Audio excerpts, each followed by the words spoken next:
Nick Baldwin for SevereMMA here with UFC lightweight Drew Dober, who takes on Polo Reyes this Saturday night at UFC Minneapolis. Drew, appreciate you taking the time.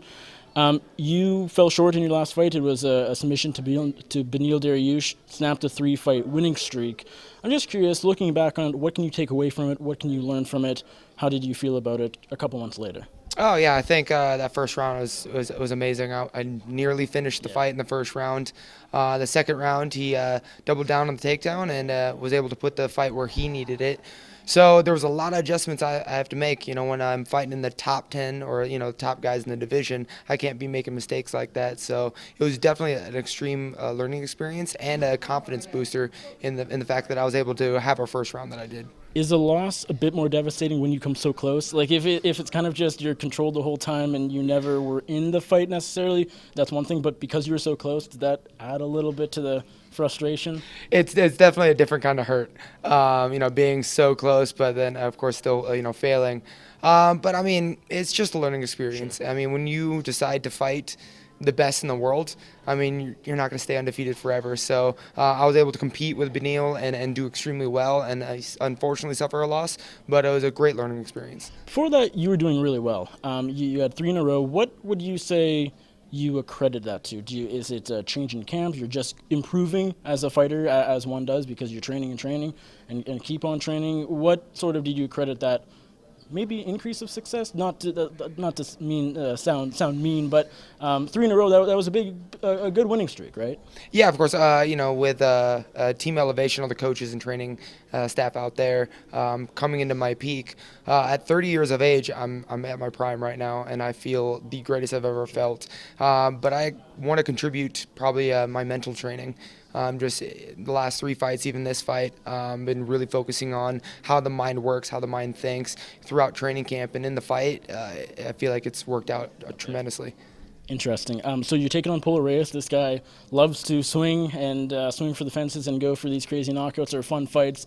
I'm assuming you've seen the Dong Ho and Moff fight leading up to this one. Maybe checked out highlights. What do you make of him and his fairly crazy style, most of the time anyways?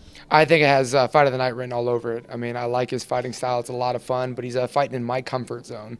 And so I'm going to have a lot of fun out there. And so it's either going to be a Fight of the Night or performance of the night for sure. And they're different fighters, but he kind of reminds me of Frank Camacho just as far as excitement level, right?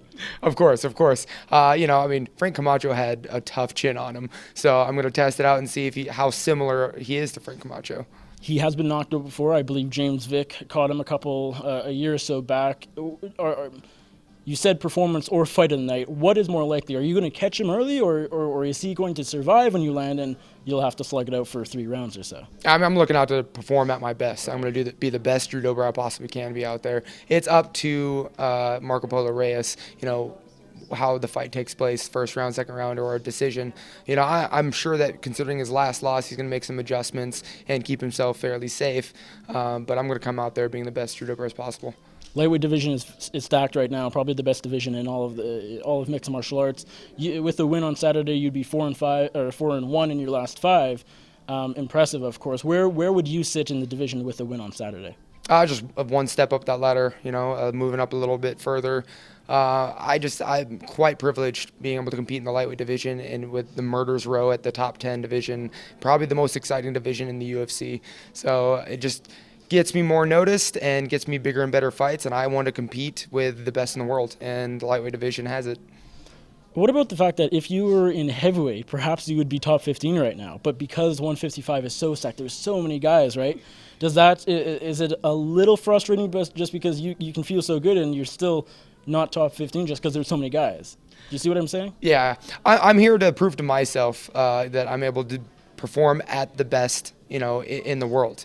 And if I was in a weaker division, it just wouldn't sit well with me. So being in the lightweight division where I'm just full of these monsters and these tremendous athletes, it motivates me every single day to be able to compete with these guys that I admire and I respect, and it's just tremendous. So you put a guy in front of me that's the best in the world, and it definitely brings the best out of me as well. UFC Minneapolis this Saturday night, you're taking on Polo Reyes. How do you get the job done?